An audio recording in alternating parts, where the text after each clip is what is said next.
हार्दिक स्वागत है। आज किन्हीं मुख्य बिंदुओं के ऊपर हमारे यहाँ पर वरिष्ठ नेता आप साथ कुछ बातचीत करेंगे। मेरे साथ हैं यहाँ पर पूर्व में मंत्री और वर्तमान में हमारे यहाँ पर कार्यालय की मंत्री श्रीमती प्रिया सेठी जी, साथ में हमारे पूर्व में एमएलए और वर्तमान में हमारे स्पोक्स पर्सन आर.एस. पठानिया जी और हमारे वरिष्ठ नेत्री शैलजा गुप्ता जी। अभी मैं प्रार्थना करूंगा प्रिया सेठी जी से कि वो आपके समक्ष अपनी बात रखें।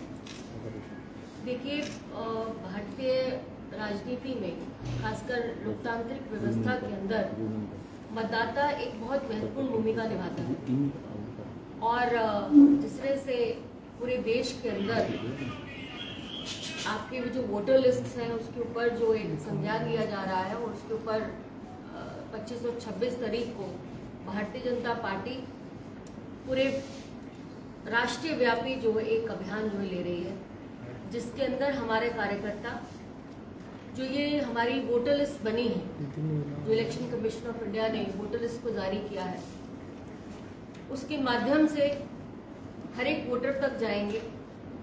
हर एक कार्यकर्ता भारतीय जनता पार्टी का, चाहे वो स्टेट का लीडर है, चाहे वो प्रदेश में बैठे हैं, चाहे वो आपके मंडल के हैं, चाहे जिले के हैं, चाहे बूथ के हैं, हर एक कार्यकर्ता जो है जमीनी स्तर पर उतरकर हर एक के साथ मिलकर जो है वोटर लिस्टों को कहीं ना कहीं उनके साथ उनका सहभागी बनकर जो है ये अभियान को चलाएंगे। इसका मुख्य उद्देश्य यही है कि जो हमारी वोटर लिस्ट है वो सही तरीके से बनी है, नए वोटर लिस्टों को, नए वोटर्स को कैसे जोड़ना है, ये अभियान के अंदर हमारा मुख्य उद्देश्य है कि जो नया वोटर है उसको कैसे जोड़ना है, जो वहां पर वोटर नहीं रहता उसको कैसे उस मतदान की सूची में उसको अलग करना है। तीसरा एस्पेक्ट ये है कि आप जब जन जन तक आप जाते हैं तो कहीं ना कहीं एक जागरूकता जो है उसमें आती है, अपना डेमोक्रेटिक राइट जो है उसको कैसे निभाना है वो भी आता है। इस मतदाता के अंदर जो ये आपका अभियान रहेगा उसके अंदर प्रशासनिक अधिकारियों के साथ समन्वय बनाना, हमारे कार्यकर्ता जो है प्रशासनिक जितने भी अधिकारी हैं उनके साथ समन्वय कैसे बनता है वो बनाएंगे। और खासकर इसकी संतापना, मतलब इसका जो वोटर वहाँ है उसी का ही वहाँ पर वोटर बना है, डबल वोट तो नहीं बना हुआ, कहीं उसको मुश्किल तो नहीं आ रही। अगर उसको मुश्किल आ रही है कि अपने मतदान कटवाना है या उसको ऐड करवाना है, जिस तरह से भी व्यवस्था है उसको सुचारू रूप से जो है बनाना और एक ट्रांसपेरेंसी जो इलेक्शन ऑफ कमीशन और खासकर भारतीय राजनीति में और खासकर एक लोकतांत्रिक व्यवस्था के अंदर जो रहती है उसको सुचारू रूप से आगे लेके जाना। मैं अब अनुरोध करूंगी, हमारे साथ हमारे वरिष्ठ नेता हमारे पठानिया जी हमारे साथ हैं जो इसके लीगल एस्पेक्ट्स को आपके बीच में रखेंगे। मैं अब अनुरोध करूंगी। धन्यवाद प्रिया जी। सभी प्रेस के, मीडिया, इलेक्ट्रॉनिक या जिसे कहते हैं OTT प्लेटफॉर्म्स के जितने भी मित्रजन आपने यहाँ पे आए हैं, सबको नमस्कार, सादर नमस्कार। आज की प्रेस कॉन्फ्रेंस को ऑर्गेनाइज करने का मेन जो टारगेट, मेन जो उद्देश्य यही है कि Bharatiya Janata party Jammu Kashmir first time voter जितने भी जम्मू कश्मीर में हैं और फर्स्ट टाइम वोटर की भाषा और परिभाषा as per representation of peoples act के नए अमेंडमेंट के मुताबिक 1 अक्टूबर 2023 को जो 18 वर्ष क्वालिफाई करते हैं फर्स्ट टाइम वोटर्स को आह्वान करना। और जैसे कहा गया है अभी कि 25 और 26 को बहुत बड़ा पखवाड़ा प्लान किया गया है। मैं इस सब का महत्वता जिसे कहते हैं, प्रधानमंत्री जी का कोट है जिसमें वो कहते हैं the power of vote is the biggest power in democracy. Vote is the most effective tool to bring positive change in the lives of millions of people. तो करोड़ों लोगों की जिंदगी को कैसे ट्रांसफॉर्म कर सकते हैं, वोट हर एक आदमी के लिए कैसे बन पाए और खासकर फर्स्ट टाइम वोटर्स अपने आप को एनरोल करें, अपने आप को एनलिस्ट करें। और इसके लिए भारतीय जनता पार्टी सबको आह्वान, और सिर्फ आह्वान नहीं, मैं उससे भी आगे बढ़ के जैसे अभी बहन प्रिया जी ने बताया कि एक स्टेट लेवल पे हमारा एक इसमें टोली, जिला लेवल पे टोली, जिला के बाद लोकसभा लेवल पे टोली और लोकसभा के बाद विधानसभा लेवल पे हमारा टोली जिसे कहते हैं, और बूथ स्तर पे पोलिंग बूथ का जिसे कहते हैं, बूथ का भारतीय जनता पार्टी का अध्यक्ष और पार्टी का BLA 2 25 और 26 को इस बड़े पखवाड़ा में सबके साथ जिसे कहते हैं एक लाइसेंस बना के लिस्ट करके ज्यादा से ज्यादा वोटर इसमें एनरोल हो जाए और ज्यादा से ज्यादा लोग अपना इस राइट को एक्सरसाइज कर पाए। और सबके पब्लिक जिसे कहते हैं कंजम्पशन के लिए छोटी सी सादा शब्दों में बात बता दूं कि वोटर बनाने के लिए सबसे पहले एक पासपोर्ट साइज फोटोग्राफ, अगर नहीं है तो BLO स्पॉट पे वो BLO खुद खींचेगा। दूसरा, आपके पास एज प्रूफ। एज प्रूफ कौन सा है? एज प्रूफ जो फॉर्म 6 जिसे कहते हैं, जो नया वोट बनाने का, उसके मुताबिक जो एज प्रूफ लिस्ट है, इसमें सबसे पहले आ गया पैन कार्ड, आधार कार्ड, एजुकेशनल क्वालिफिकेशन, थाने का, म्यूनिसिपैलिटी का जिसे कहते हैं सर्टिफिकेट, या ड्राइविंग लाइसेंस अपना, और इन सब के साथ साथ एड्रेस प्रूफ। कई लोगों को वहम है कि वोट बनाने के लिए, या कई बारी इलेक्शन का स्टाफ भी हो सकता है कहीं उसकी सेंसिटाइजेशन, उसकी ट्रेनिंग प्रॉपर ना हुई हो। जो भी व्यक्ति एक जगह पे, ये बड़ा एक चर्चा का विषय, मैं बड़ी जिम्मेवारी रिस्पॉन्सिबिलिटी के साथ फिर इसको रिपीट करूंगा, एक आदमी का परमानेंट रेजिडेंस जहां भी है का मतलब है चाहे जम्मू कश्मीर में, चाहे जम्मू कश्मीर के बाहर है, चाहे देश भर में कहीं भी है, लेकिन अभी वो ऑर्डिनरीली रेजिडेंट जम्मू कश्मीर में है। उस ऑर्डिनरी रेजिडेंट को प्रूव करने के लिए 1 साल का पानी का बिल, 1 साल का इलेक्ट्रिसिटी का बिल, 1 साल का उसका गैस कनेक्शन, या पिछले 1 साल से ऑपरेटेड उसका बैंक खाता, जो उसका रेजिडेंस प्रूफ है, इसके बेस पे उसका जिसे कहते हैं वोट बनेगा, वो वोट बनवाए। हमारी सारी टीम इसको कोऑर्डिनेट करे। और 3 फॉर्म इसमें स्पेल आउट किए गए हैं इलेक्शन कमीशन की ओर से। फॉर्म 6 नया वोट बनाना हो, फॉर्म 6 हर BLO के पास ये फॉर्म अवेलेबल है। भारतीय जनता पार्टी का बूथ अध्यक्ष आप सबके क्षेत्र में ये फॉर्म उसके पास अवेलेबल है। भारतीय जनता पार्टी का BLA 2 और ये भी नोटिफाइड है, उसके पास भी ये फॉर्म अवेलेबल है। और नहीं भी फॉर्म हो तो ऑनलाइन भी ये फॉर्म जिसे कहते हैं कोई भी आदमी ले सकता है और नया वोट बनवा सकता है। फिर फॉर्म नंबर 7, जैसे प्रिया बहन जी ने भी बताया आपको कि मान लीजिए कोई लोग को डबल वोट तो नहीं आपके क्षेत्र में बनाने की कोशिश कर रहा, तो ऑब्जेक्शन देने के लिए फॉर्म नंबर 7, और अपने नाम में या एड्रेस में अगर आपको करेक्शन करवानी है तो फॉर्म नंबर 8। और फॉर्म नंबर 8 एक नया इस बारी जो इनोवेटिव स्टेप इलेक्शन कमीशन ने उठाया कि पीपल्स विद डिसेबिलिटीज, वो लोग जो फिजिकल तौर पे सक्षम नहीं है या फिजिकली सक्षम है लेकिन उनके पास कोई ऐसी सुविधा नहीं है जिस तरीके से वहां तक पहुंच जाए, तो पीपल्स विद डिसेबिलिटी का फॉर्म 8 हम लोग भरेंगे, इलेक्शन कमीशन भी भरेगा, हम भी उनको लिस्ट करवाएंगे, जिनको घर से उठाना और उनके पोलिंग पे उनका जिसे कहते हैं पोलिंग बूथ पे लाके उनका वोट कास्ट करना और वापस उनके घर छोड़ना, ये इलेक्शन कमीशन का जिसे कहते हैं वहां के इलेक्शन स्टाफ का जिम्मेवारी रहेगा, रिस्पॉन्सिबिलिटी रहेगा, दायित्व रहेगा। और इस फॉर्म 8 में जिसे कहते हैं हम सभी लोग, जम्मू कश्मीर का सभ्य समाज, जम्मू कश्मीर के युवा, जम्मू कश्मीर का आम आदमी और विशेषकर भारतीय जनता पार्टी के कार्यकर्ता बंधु इसमें प्रयासरत व कार्यरत रहेंगे। आप सभी मीडिया के बंधु से आज इसी आह्वान को लेके फॉर्म 6, फॉर्म 7 और फॉर्म 8 के जिसे कहते हैं अवेयरनेस को लेके, और जैसे विशेष कहा गया है कि 25 और 26 तारीख का जो मेन जो पखवाड़ा है 25 और 26 का, इस पखवाड़े में मैक्सिमम फ्राइडे और सैटरडे जो आता है इस वीक का मैक्सिमम पार्टिसिपेशन हो और एक नारा बने देश भर में और विशेषकर जम्मू कश्मीर में, no eligible voter without an eligible vote. बिना वोट का कोई भी आदमी इसमें एलिजिबल रहे नहीं। मैं खत्म कर लूंगा, सवाल ले लूंगा उसमें। हर एक आदमी इसमें अपना जिसे कहते हैं योगदान करे। और वोट बनाने के लिए आपको अपने BLO के पास जाना है। आप अपने BLO के पास नहीं भी जाए, मैंने कहा आप ऑनलाइन आवेदन कर सकते हैं। अगर BLO कहीं से उसमें लैक ऑफ क्लैरिटी है तो आपको अपने ERO हो गया इलेक्टोरल रजिस्ट्रेशन ऑफिसर, या असिस्टेंट इलेक्टोरल रजिस्ट्रेशन ऑफिसर, या डिस्ट्रिक्ट इलेक्टोरल रजिस्ट्रेशन ऑफिसर, हर DC को DERO की पावर है। तो ये 3 जो लोग हैं, इन 3 लोगों के साथ संपर्क करके जिसे कहते हैं आप अपना वोट बनवा सकते हैं, वोट चला सकते हैं।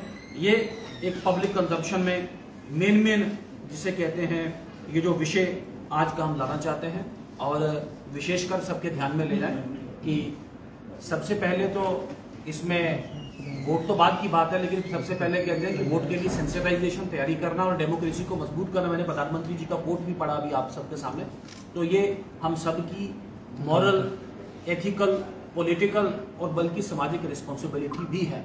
और विशेषकर युवा मोर्चा को जो विशेष दायित्व पार्टी की ओर से, क्योंकि भारतीय जनता पार्टी की राष्ट्रीय इकाई ने और राष्ट्रीय अध्यक्ष श्रीमान जेपी नड्डा जी ने वोटर चेतना महाअभियान पूरे देश भर में शुरू किया। इसी वोटर चेतना महाअभियान के तहत युवा मोर्चा को भी और पार्टी को भी जो दायित्व है, हम लोग भी उसमें यंग वोटर के साथ एक इंटरेक्शन, एक चौपाल लगा के एक तो उनको अवेयर करना, सेंसिटाइज करना, तैयार करना वोट बनवाने के लिए, और फिर नए विषयों पे उनके साथ एक डिबेट डिस्कशन के लिए, एंगेजमेंट संवाद के लिए भी भारतीय जनता पार्टी तैयारी करेगी। आप सबका बहुत बहुत शुक्रिया, बहुत बहुत आप सबका धन्यवाद। किसी का कोई विशेष प्रधान जी, मैं एक सवाल पूछना चाहूंगी। पटोमन जी आप ऊपर आ जाए प्लीज। देखा गया है कि 2 दिन पहले डिजी लॉकर जो है एक ऐप लॉन्च किया गया है, जो कि सिर्फ और सिर्फ पासपोर्ट के लिए काम आएगा। उसको बाकी के कामों के लिए कैसे यूज कर सकते हैं, और कब इस तरह की कोई स्कीम बाकी के डॉक्यूमेंट बनाने के लिए यूज होगी, आप उस बारे में बताएंगे? देखें, डिजी लॉकर एक भारत सरकार का इनोवेटिव कॉन्सेप्ट है, और आपने ठीक कहा है, इस डिजी लॉकर में किस किस तरीके से आप इस डिजी लॉकर को एक पब्लिक कंजम्पशन, पब्लिक पार्टिसिपेशन के ले सकते हैं। वी आर होपफुल, हम जल्दी इसमें वर्कशॉप करके अपने कार्यकर्ताओं को सेंसिटाइज भी करेंगे और लोगों को भी इसमें तैयार करेंगे कि मैक्सिमम उसका बेनिफिट ले पाए। लेकिन फिलहाल पासपोर्ट के लिए, जिसमें आपने कहा, this is a wonderful concept कि पहले अप्लाई करना, फिर उसकी CID वेरिफिकेशन के लिए भागना, ये तो घर बैठे ही आपका सारा काम होगा। वी आर थैंकफुल, आपने एक बड़ा इंपॉर्टेंट एक विषय उठाया। आप बात सब मैं जो सरोड टोल प्लाजा है यहाँ पे राजपूत सभा पिछले कई दिनों से वहाँ प्रदर्शन कर रहे हैं जी, उसके बारे में बीजेपी का क्या मतलब है? क्या बीजेपी कहती है कि वो टोल प्लाजा जो है उसको सस्पेंड करना चाहिए या अभी क्या है? आप सबके ध्यान में रहे, ये तो this is a part of एक जिसे कहते हैं हिस्ट्री एंड रिकॉर्ड। जब सड़क बन रही थी तो वहाँ पे टोल लगाने का काम शुरू किया गया था, और भारतीय जनता पार्टी के कार्यकर्ताओं ने ही वहाँ के जो स्थानीय हमारे नेता हैं चंद्र प्रकाश गंगा जी के नेतृत्व में जाके वो टोल उखाड़ के फेंका था। जब ये लगा था तब भी हमारा एक स्पेसिफिक वर्षन था, हमारे प्रदेश अध्यक्ष जी ने उसके बारे में अपना व्यू पॉइंट साफ किया था इसमें। अब क्योंकि रोड की स्थिति ठीक नहीं है, आपने देखा होगा पिछले दिनों हमारे पार्टी के महामंत्री श्रीमान देवेंद्र बनियाल जी सुधीर सलाती ने उन्होंने भी कहा कि इसको फिलहाल डेफर किया जाना चाहिए। पार्टी ने अपना स्टैंड वहाँ पे बिल्कुल क्लियर किया है उसमें, इररेस्पेक्टिव ऑफ उसमें लीगल फॉर्मेलिटीज क्या है, नेशनल हाईवे अथॉरिटी का रिस्पॉन्स कैसा है। और जैसा कल बताया गया कि शायद गवर्नर महोदय ने भी शायद NHA के साथ को बात की है, लेकिन हमारा स्टैंड क्लियर है। हमने पहले भी इसको अपोज किया था, उसके बाद जब लगा था तब भी अपोज किया, तो अब भी हमारा कहना है कि फिलहाल डेफर किया जाए। तो भाजपा बाहर क्यों नहीं आ रही सर? पठानिया जी एक सवाल है, जो गिरफ्तारियां हुई हैं उसको लेकर भाजपा क्यों नहीं आगे बात करती? यानी कि सांबा एडमिनिस्ट्रेशन से उनके फोन तक भी ले चुके हैं, वो फोन तक भी ले चुके हैं। पूरा बंद है, बीजेपी चुप है, क्या करेंगे? देखिए, ऐसा नहीं है। मैंने टोल प्लाजा पे अपना स्टैंड जिसे कहते हैं बिल्कुल डिफाइन किया है, और अगर एक डेमोक्रेटिक जिसे कहते हैं जमहूरी प्रदर्शन करते हुए अगर फोर्स का इस्तेमाल किसी लोकल एडमिनिस्ट्रेशन ने या लोकल पुलिस ने किया है, तो हम पुलिस के साथ, सरकार के साथ नहीं, हम लोगों के साथ खड़े हैं। 60 किलोमीटर के दायरे में आने चाहिए, ये तो 3 जगह पे टोल है, 60 किलोमीटर के दायरे में आने चाहिए, फिर इनको सस्पेंड करना। देखिए, मैंने डिफाइन किया, आप कल परसों की घटना हमें बता रहे हैं। हमने जब ये टोल लगा, हमारे कार्यकर्ताओं ने कैसे फेंका, जब लगा फिर इसको अपोज किया, फिर 6 दिन पहले भी हमने अपना स्टैंड क्लियर किया। वही हमारा स्टैंड बिल्कुल साफ और स्पष्ट है, लिखित और मौखिक नहीं, लिखित है। पठानिया साहब, आपने कहा कि देखिए भाजपा, आपने कहा, आपके नेता भी कह रहे हैं कि देखिए रोड अगर नहीं तो टोल नहीं, बिल्कुल सपोर्ट करते नजर आ रहे हैं। उसके साथ साथ गवर्नर महोदय भी कह रहे हैं, युवा हाईको सभा वहां पर है, तब उनको रात को डिटेन किया गया, उसके बाद 144 इम्पोज कर दी गई रात को। अगर सब लोग साथ में हैं तो फिर national highway authority of India को कौन शायद दे रहा है? वो अपनी मनमानी करते जा रही है। हालांकि इतने युवा वहां पर मौजूद थे, लेकिन कल जब वो अपने यहाँ सामान लेने के लिए, कुछ खाने का गाड़ी लेके गए, उनका ऑटो टोल कटोना शुरू हो गया दोबारा से। फिर उन्होंने वहां पर हल्ला गुल्ला किया, तो उसके बाद टोल करना बंद हुआ। शायद किसी मिल रही है national highway authority of India को, अगर सब लोग चाहते हैं टोल ना। देखिए, कल सरकार के जिसे कहते हैं औपचारिक स्पोक्समैन ने स्पेसिफाई किया है इसको कि कुछ उनकी बातचीत जिसे कहते हैं national highway authority of India के साथ हुई है। वी आर होपफुल कि जल्द ही इसमें जल्द ही इस पे जिसे कहते हैं वैल्यू जजमेंट फाइनल डिसीजन आ गए और ये फाइनल डिसीजन लोगों के हक में होगा, लोगों के जनहित में होगा।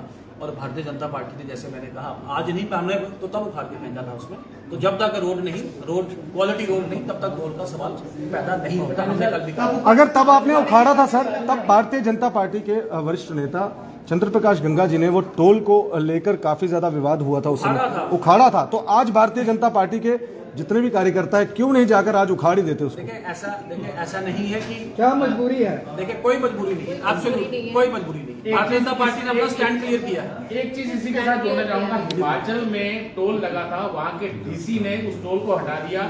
क्या यहाँ के एसडी के पास इतना भी दम नहीं है कि इस टोल को हटा दिया जाए, या फिर एनएचआई जो है वो अपनी मनमानी पे उतरा हुआ? देखिए ऐसा है, जो नेशनल जो this is a legal point. जो नेशनल हाईवेज हैं वो they are the exclusive jurisdiction of national highway authority of India. So any deputy commissioner और any officer on behalf of the union government और even the state government, उसमें कोई रहती नहीं है। ये नेशनल हाईवे अथॉरिटी की एक्सक्लूसिव सामने। तो national highway authority of India को पहले भी प्रिवेल अपॉन किया गया है और ये नेशनल हाईवे अथॉरिटी जिसे कहते हैं फॉर्मल नोटिफिकेशन इसमें करेंगे। वी आर होपफुल कि जल्द ही इसमें कोई युवा राजपूत सभा के तमाम मेंबरान जो हैं।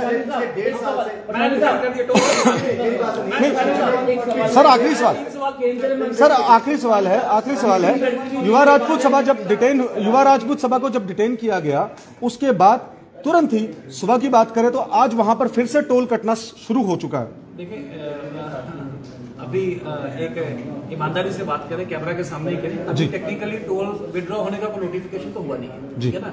हालांकि कल वहां पे डिफाइन किया गया, किसी प्रवक्ता ने कहा नेशनल हाईवे अथॉरिटी ने कि उनके बाद हमने टोल काटना, वो किसी अखबार ने रिपोर्ट किया है। वी आर होपफुल जल्द इसमें ऑर्डर। मैंने अपना स्टैंड क्लियर किया है कि मैंने 3 इवेंट्स आपको कोट किए, हमारे कार्यकर्ताओं ने जाके उखाड़ा, हमारे पार्टी के प्रदेश अध्यक्ष ने कहा, और जैसे उन्होंने कहा पार्टी के मंत्री या स्थानीय मेंबर पार्लियामेंट ने भी अपना जिसे कहते हैं 1 हफ्ते पहले अपना स्टैंड। 1.5 साल पहले नितिन गडकरी ने कहा था कि जो इलीगल टोल है 1.5 साल पहले आपको याद करवा दें, उन्होंने कहा था उखाड़ दिया जाएगा। तो अभी तक वो 1.5 साल की होप